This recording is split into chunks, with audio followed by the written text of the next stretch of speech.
Hello students, आज का हमारा प्रॉब्लम जो है वो क्वाड्रेटिक इक्वेशन पे ही बेस्ड है। बट आपको डिसाइड करना है पेपर में कि ये क्वाड्रेटिक इक्वेशन से सॉल्व होगा या किसी और मेथड से सॉल्व होगा। नॉर्मली ये वर्ड प्रॉब्लम के लॉन्ग प्रॉब्लम्स में आता है। इसमें देखो कुछ मेजर पॉइंट्स, कुछ मेजर हिंट आप अगर ध्यान रखेंगे तो इस तरह के प्रॉब्लम आपके लिए बहुत इजी हो जाएंगे। और ये नॉर्मली टफ प्रॉब्लम्स में आता है जो टॉपर्स डिसाइड करता है। ठीक है, अब देखो एक बार आप इस क्वेश्चन को देखो कि इसमें है क्या, और उसके बाद हम प्लान करेंगे कि इसको कैसे बढ़ना है। Had Arus scored 8 more marks in maths test out of 35 marks। इसमें कहते हैं कि आरुष एक स्टूडेंट है जो एक मैथ्स का टेस्ट देता है और वो टोटल 35 मार्क्स का टेस्ट है। तो जितना उसको एक्चुअली में आया है उससे अगर उसको 8 मार्क्स ज्यादा आता तो ये जो होता, ये 7 times these marks would have been 4 less than square of his actual marks। बहुत ही कंफ्यूजिंग लैंग्वेज है। इसमें बेटर ये होता है कि सबसे पहला काम ये करो कि जो भी आपको फाइंड करना है उसको सपोज कर लो। How many marks did he actually get, उसको कितना मार्क्स आया ये हमें फाइंड करना है। तो सपोज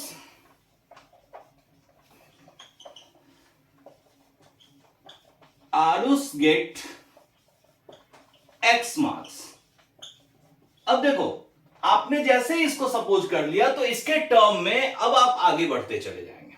सबसे पहले had Aarush scored 8 more marks, that means Aarush को अगर 8 मार्क्स ज्यादा आते out of 35, then 7 times these marks, 7 times these marks, ये जो आया है इसका 7 times, ठीक है, 7 times these marks would have been 4 less than, ये जो होता ये 4 less than square of his actual marks. Actual marks तो x है, इसके स्क्वायर से 4 कम होता। फिर से ध्यान दो आप, इसमें ये कहते हैं कि सपोज हमने ये सपोज कर लिया कि आरुष को x मार्क्स आए। अब देखो आरुष को अगर 8 मोर मार्क्स आते, x प्लस 8 अगर 8 मोर मार्क्स आते तो ऐसे कंडीशन में ये जो मार्क्स होता ये 7 टाइम्स दीज मार्क्स, मतलब दीज मार्क्स का 7 टाइम्स ये होता 4 less than square of his actual marks. Actually x आया तो x का स्क्वायर और उससे 4 लेस, मतलब ये दोनों ही इक्वल होते। तो एक्चुअली आरुष को क्या मार्क्स आया, बेसिकली यही हमारा मेन पॉइंट था। अगर हमने ये इक्वेशन बना लिया तो ये बहुत इजी है। अब देखो 7x ब्रैकेट को ब्रेक कर रहा हूं मैं, 8 7 जा 56 equals to x square minus 4। ठीक है, अब सबको एक तरफ ले लो, एक्स स्क्वायर माइनस 4, 7x को इधर लेंगे तो माइनस 7x, 56 को इधर लेंगे तो माइनस 56 इज 0। तो x square minus 7x minus 4 minus 56 is minus 60 equals to 0। अब आपकी मर्जी, आपका अगर फैक्टर करना अच्छा है, आपके कॉन्सेप्ट्स अच्छे हैं फैक्टरिंग में तो आप इसको फैक्टर से भी कर सकते हो। अदरवाइज अगर आपको फैक्टरिंग में कंफ्यूजन्स आती है तो आप x का डायरेक्ट फॉर्मूला भी लगा सकते हो। पहले मैं फैक्टर से करता हूं फिर फॉर्मूले से भी इसको सॉल्व कर दूंगा। देखो ये है 60, 60 मींस अगर हम 60 को ब्रेक करेंगे तो 12 और 5 का प्रोडक्ट। ठीक है, अब देखो 12 से अगर 5 का डिफरेंस करो आप तो ये 7 आता है। दैट मींस हम इस फैक्टर को यूज करके 7 क्रिएट कर सकते हैं। कैसे, x square minus 12x plus 5x minus 60 equals to 0। अब देखो कोई डिफरेंस आया, minus 12 plus 5 it is minus 7। Concept यही होता है कि 60 का एक ऐसा फैक्टर ढूंढो जिसको ऐड करने से या सब्ट्रैक्ट करने से आपको 7 मिल जाए।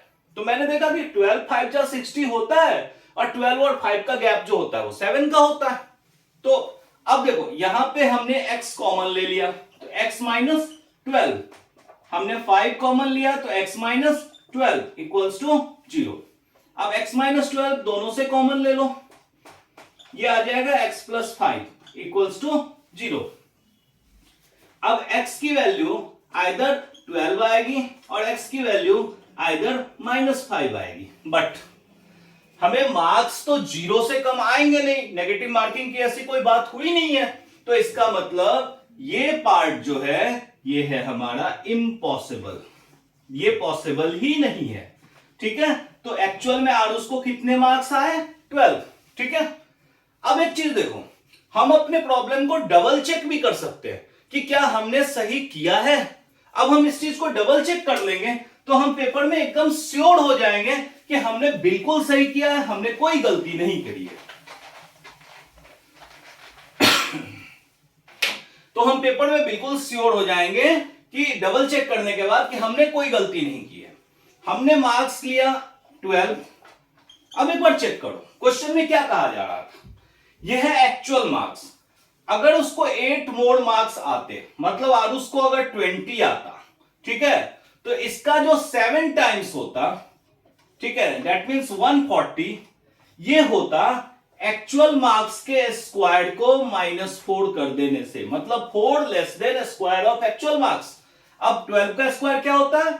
144 -4। देखो ये भी 140, ये भी 140, दोनों इक्वल हैं।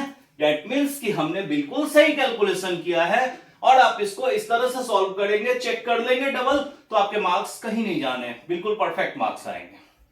अब एक बार मैंने जैसे कहा था कि मैं इसका सेकंड मेथड भी आपको बताऊंगा, ठीक है, डायरेक्ट मेथड जिसमें कोई कंफ्यूजन नहीं होती है। तो आप अब उस मेथड को भी देख लो। यहां पे मेथड ये होता है कि x की वैल्यू है -b plus minus root under b square minus 4ac divided by 2a। अब जनरल क्वाड्रेटिक फॉर्मूला जो होता है, b होता है कोएफिशिएंट ऑफ x, तो b की जगह -7 plus minus root under, b की वैल्यू -7 तो -7 का स्क्वायर -4, a जो होता है वो x स्क्वायर का कोएफिशिएंट होता है, तो a 1, c जो होता है ये कांस्टेंट होता है, मतलब -60 डिवाइडेड बाय 2 इंटू a जो है एक्स स्क्वायर का कोएफिशिएंट है। ये जो मैं कंपेयर कर रहा हूं एक्स स्क्वायर के कोएफिशिएंट्स, बेसिकली जनरल इक्वेशन जो होता है ax square bx plus c equals to 0।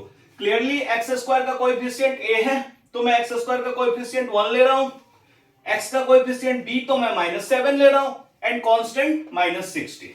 अब आप अगर इसको सॉल्व करो तो ये आएगा 7 plus minus root 49 minus minus plus 240 divided by 2। अब आपको इसको सॉल्व कर लेना है।